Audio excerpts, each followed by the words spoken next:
लिखिए कुछ अशुभ योग।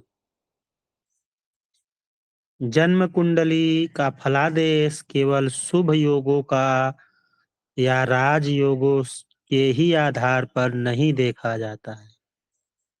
जन्म कुंडली का फलादेश केवल शुभ योगों या राजयोगों के ही आधार पर नहीं देखा जाता है।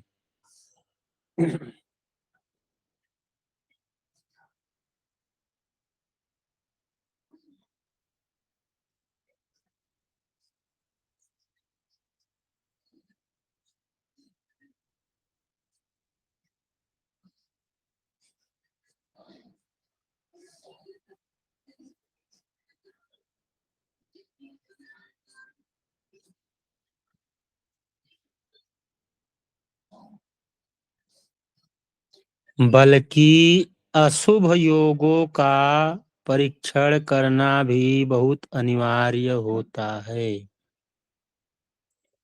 बल्कि अशुभ योगों का परीक्षण करना भी बहुत अनिवार्य होता है।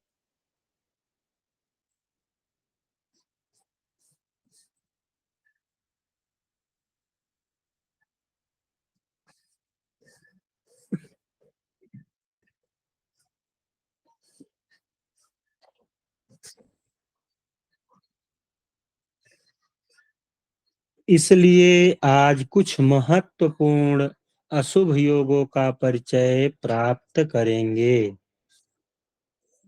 इसलिए आज कुछ महत्वपूर्ण अशुभ योगों का परिचय प्राप्त करेंगे।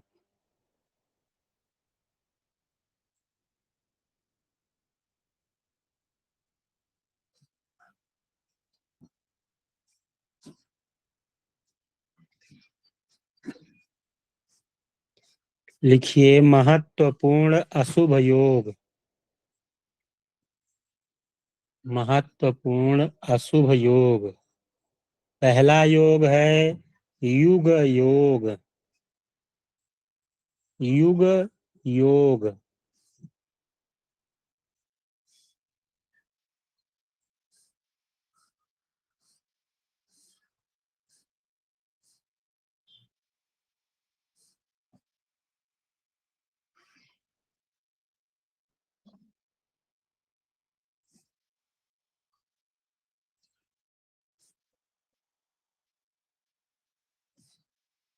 ये जिगीश जी का योग है। जिगीश जी का योग है। इन्हीं दो स्थानों में ही सभी ग्रहों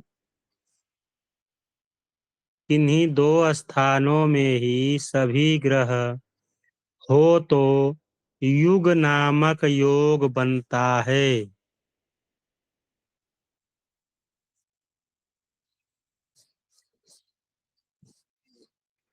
इन्हीं दो स्थान में ही सभी ग्रह हो तो युग नामक योग बनता है।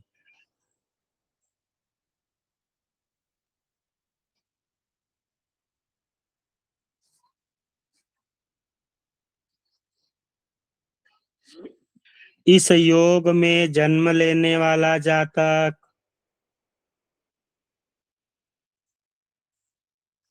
इस योग में जन्म लेने वाला जातक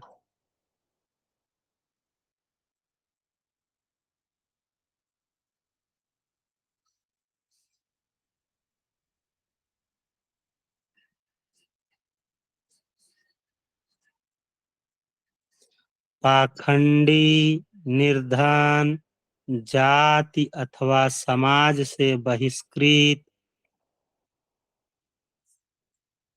पाखंडी, निर्धन, जाति अथवा समाज से बहिष्कृत, भिक्षुक तथा पुत्र सम्मान एवं धर्म आदि से रहित होता है।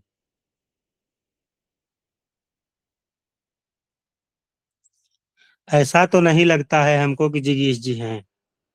ऐसा तो नहीं है गुरुदेव। हाँ वही मैं भी सोच रहा हूँ। खंडन क्योंकि होता है, खंडन क्योंकि होता होगा। नहीं, क्योंकि आपका द्वितीय भाव में बैठे हैं न सभी ग्रह। हाँ, द्वितीय में है। अगर द्वितीय एकादश और कुछ शुभ स्थानों पे बैठने का फल अलग हो जाता है ना। हाँ अब जो यहाँ पे धर्म से अलगाव कहा गया है, तो इतने दिन तक तो आपने शायद ही पूजा पाठ किया होगा, तो ने किया उसके। है ना, मैंने तो हाँ, किया है ना, पूजा पाठ तो चालू रहता है रोज। वो बात रोज की बात दूसरे, मतलब जो घर पे वो करते हैं उस तरह की बात दूसरी होती है। और हाँ जैसे दीक्षित वगैरह हो करके आगे कार्य करना, या देवस्थान इत्यादि में भ्रमण इत्यादि करना, ये सभी किए हैं। हाँ, वो भी किया है। हम्म। चलिए ठीक है, ये विचार करने योग्य योग है। अगला लिखिए शूल योग।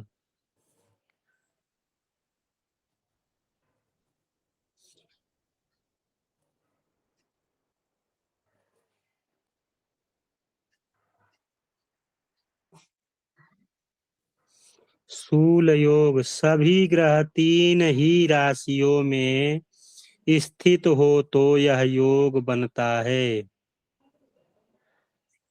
सभी ग्रह तीन ही राशियों में स्थित हो तो यह योग बनता है।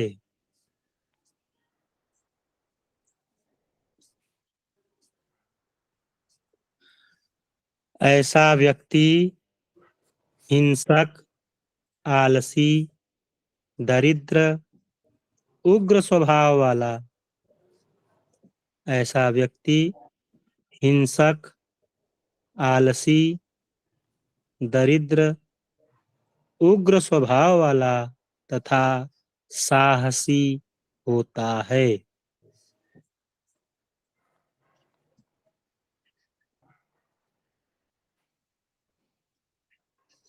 यह बहुत अशुभ योग है। यह बहुत अशुभ योग है।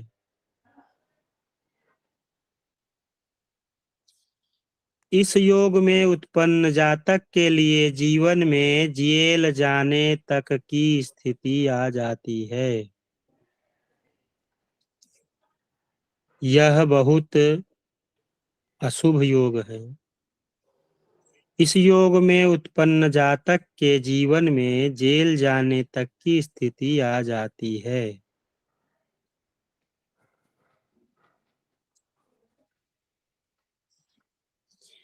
एक कोई व्यक्ति थे, नाम नहीं लेंगे, आप लोग सभी उनको जानते हैं। उन्होंने कहा कि किसी की कुंडली में पास योग था। उन्होंने कहा यह व्यक्ति पास योग के कारण नौकरी पा जाएगा। उन्होंने कहा चलिए अच्छी बात है। कहा इस महीने से इस महीने के अंदर पा जाएगा। हम कहे और अच्छी बात है, वह व्यक्ति निर्धन है। तो कहे कि ठीक। और वह महीना भी निकल गया, वह साल भी निकल गया, उसका कोई नौकरी का पता ही नहीं।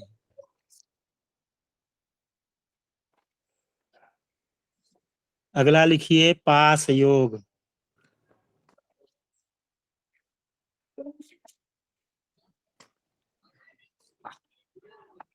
पास योग,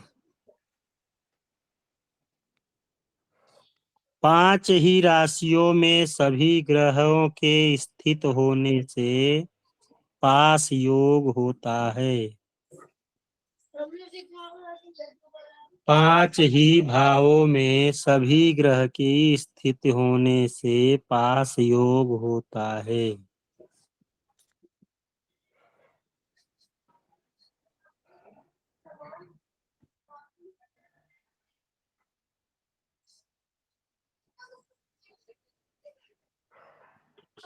इस योग में उत्पन्न व्यक्ति दुखी, बड़े परिवार वाला, गुप्तचर तथा ढोंगी होता है।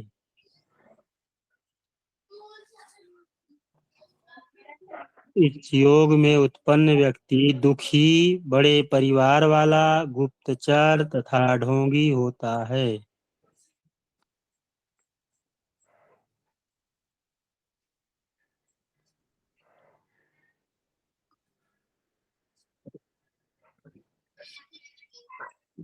अरे वाह तिवारी जी।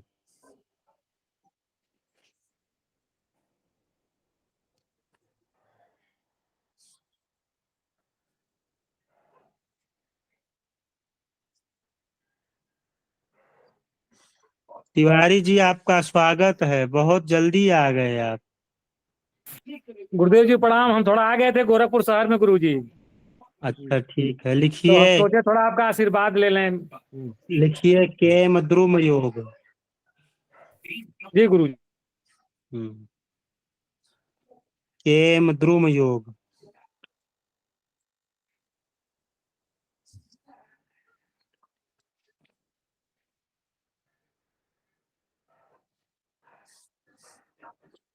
चंद्रमा से 12वें तथा दूसरे स्थान में यदि सूर्य को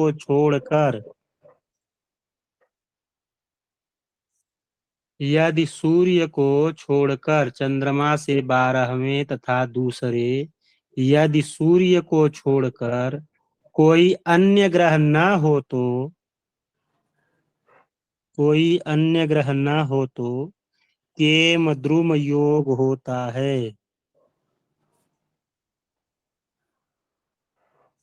ऐसा व्यक्ति दरिद्र होता है।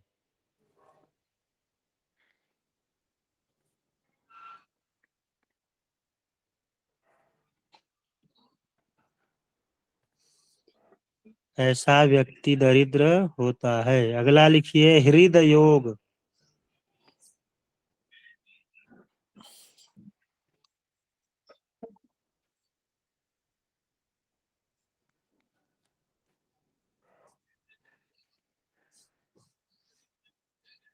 यदि जन्म कुंडली में सब ग्रह नीच राशि में हो तो उक्त योग होता है।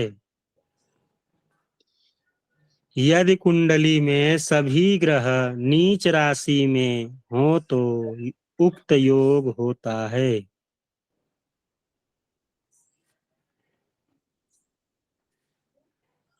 ऐसा व्यक्ति निर्धन, दुर्भाग्य से घिरा हुआ व दुखी होता है।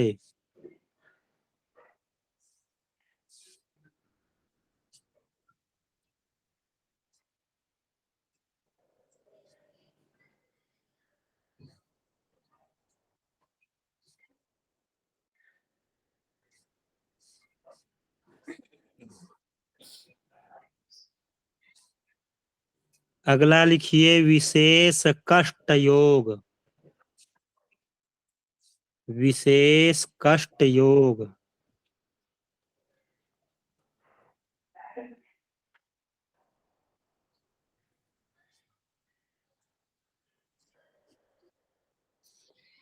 शनि, मंगल, चंद्र व बुध के नीच होने पर।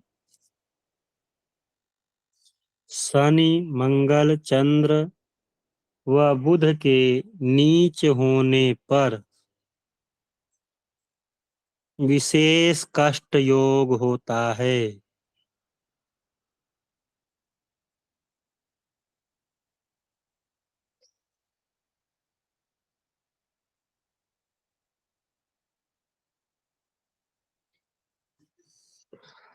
ऐसे जातक के जीवन में कुछ अपरिहार्य घटनाएं घटती हैं।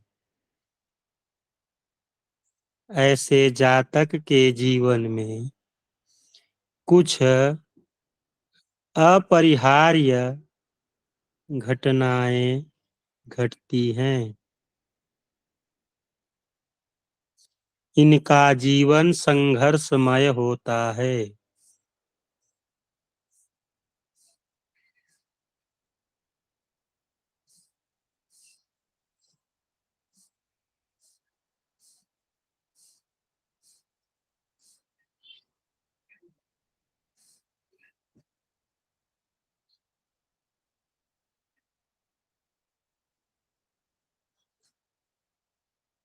अगला लिखिए फण योग। फण योग।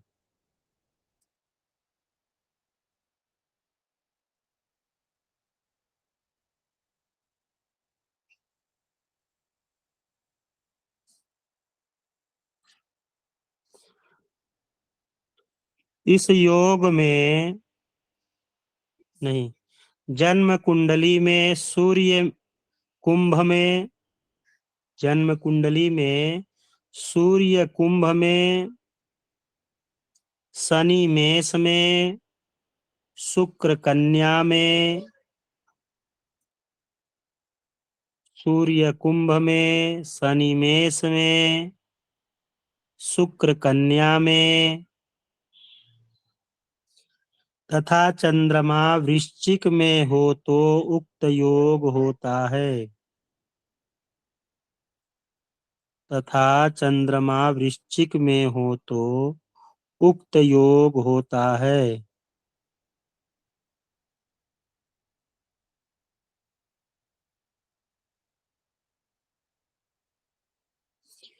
इस योग में जन्म लेने वाला व्यक्ति विकल, परेशान तथा निर्धन होता है। विकल, निर्धन तथा परेशान होता है।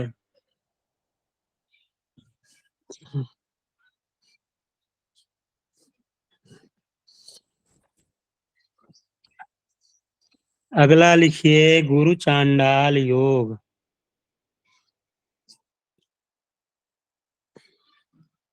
गुरु चांडाल योग।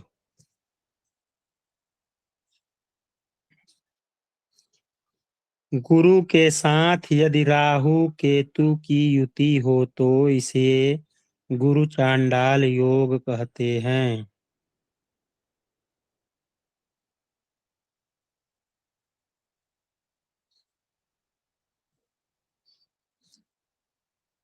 गुरु के साथ यदि राहु केतु की युति हो तो इसे गुरु चांडाल योग कहते हैं। इस योग में उत्पन्न जातक का चारित्रिक पतन हो सकता है। इस योग में उत्पन्न जातक का चारित्रिक पतन हो सकता है।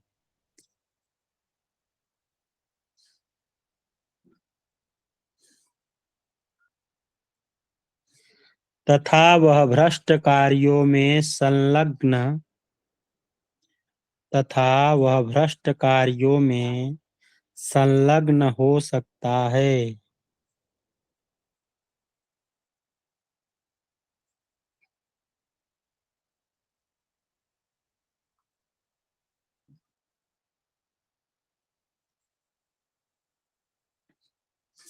राहु केतु का गुरु के साथ संबंध बन रहा हो तो राहु केतु का गुरु के साथ संबंध बन रहा हो तो वह व्यक्ति बहुत ही भौतिकवादी होता है।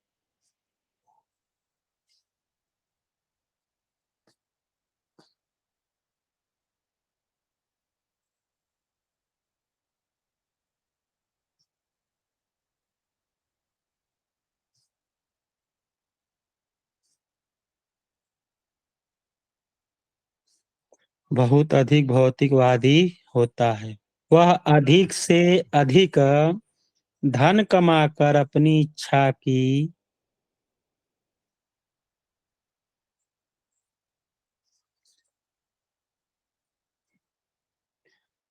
वह अधिक से अधिक धन कमाकर अपनी इच्छा को मूर्त रूप देना चाहता है। अपनी इच्छा को मूर्त रूप देना चाहता है।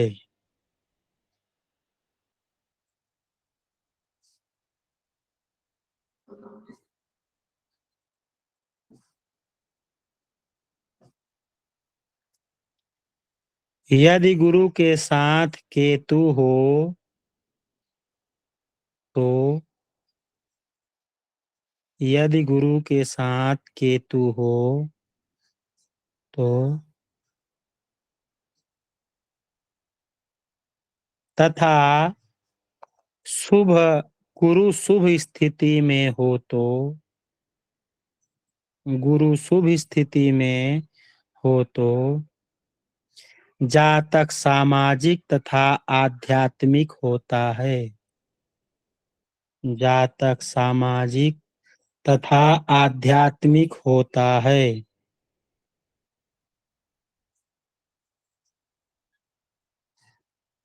जातक सामाजिक तथा आध्यात्मिक होता है।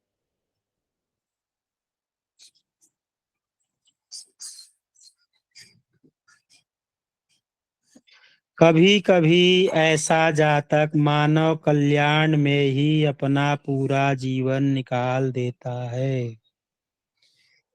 कभी कभी ऐसा जातक मानव कल्याण में ही अपना पूरा जीवन निकाल देता है।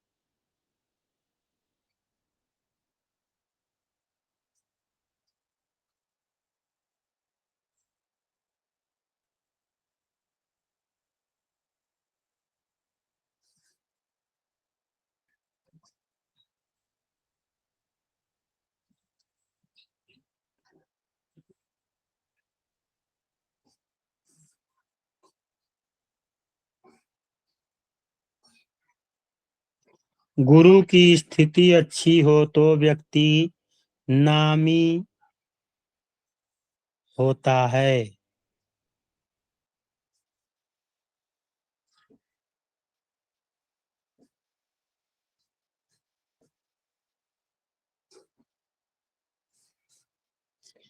अगला लिखिए शनि राहु योग।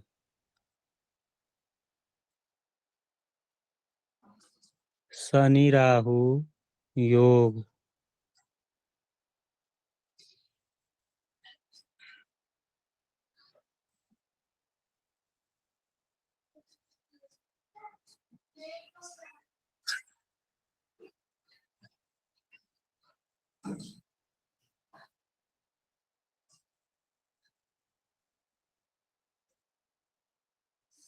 शनि राहु की युति बहुत अशुभ है। शनि राहु की युति बहुत अशुभ है।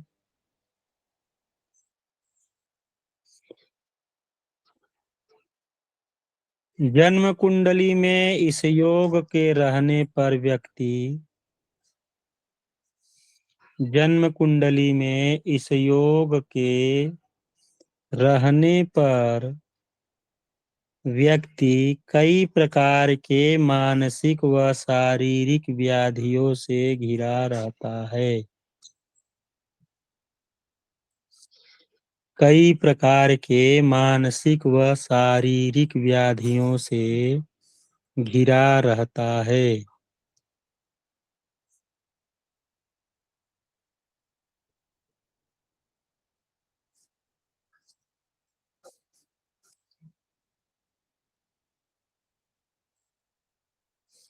कई प्रकार के मानसिक व शारीरिक व्याधियों से घिरा रहता है।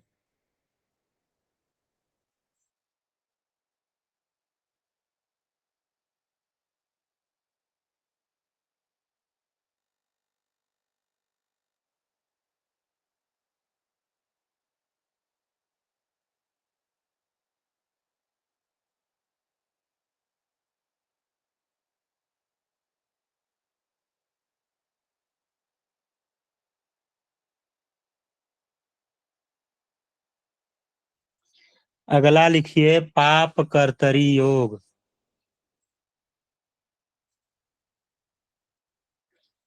पाप कर्तरी योग। उस दिन जिगीश जी हम लोगों ने जो एक कुंडली देखा था उसमें सभी ग्रह पाप कर्तरी में थे ना। हाँ, उसमें सब।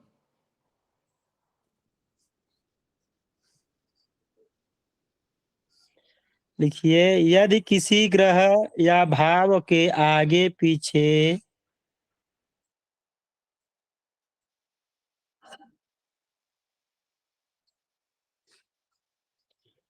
यदि किसी ग्रह या भाव के आगे पीछे एक एक वक्री व मार्गी पापक ग्रह स्थित हो तो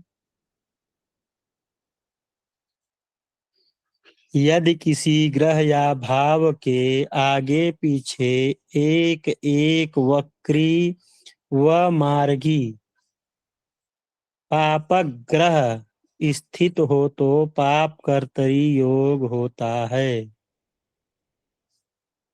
पाप कर्तरी योग होता है।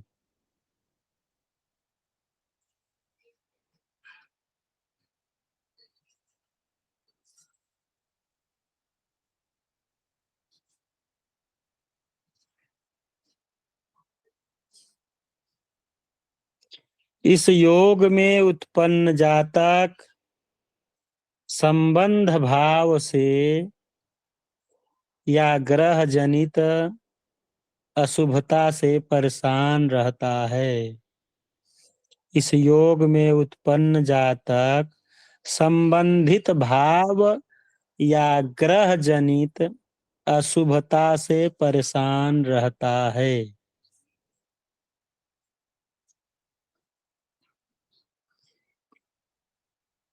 संबंधित भाव या ग्रह जनित अशुभता से परेशान रहता है।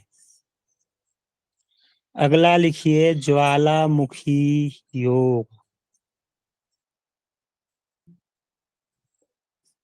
ज्वालामुखी योग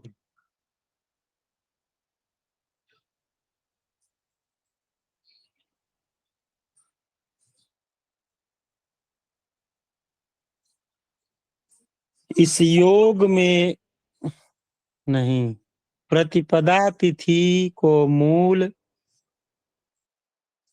प्रतिपदा तिथि को मूल, पंचमी तिथि को भरणी,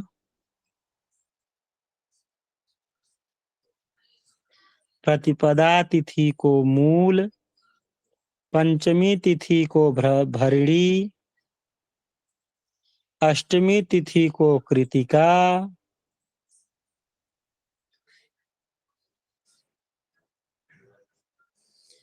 अष्टमी तिथि को कृतिका, नवमी तिथि को रोहिणी,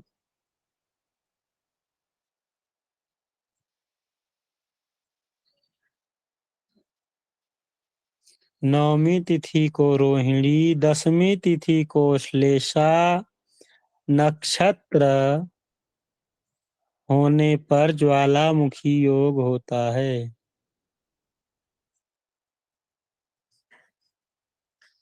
प्रतिपदा तिथि को मूल, पंचमी तिथि को भरणी, अष्टमी तिथि को कृतिका, नवमी तिथि को रोहिणी, दसवीं तिथि को श्लेषा नक्षत्र होने पर ज्वालामुखी योग होता है।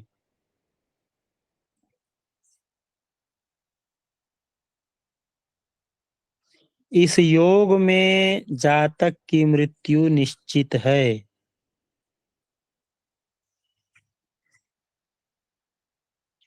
इस योग में जातक की मृत्यु निश्चित है।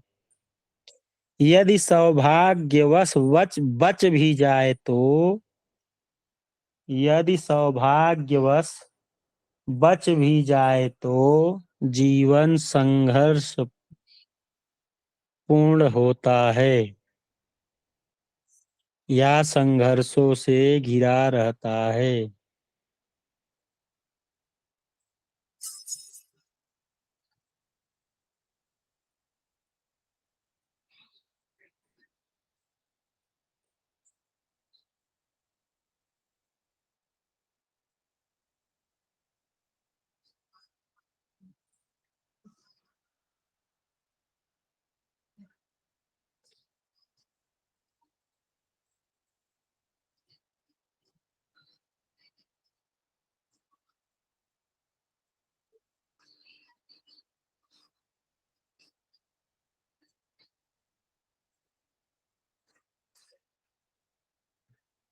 अगला रहेगा मांगलिक विचार। यहाँ अशुभ योग समाप्त हो गया और कल हम लोग लिखेंगे मांगलिक विचार। रिकॉर्डिंग सुनील जी बंद कर दीजिए।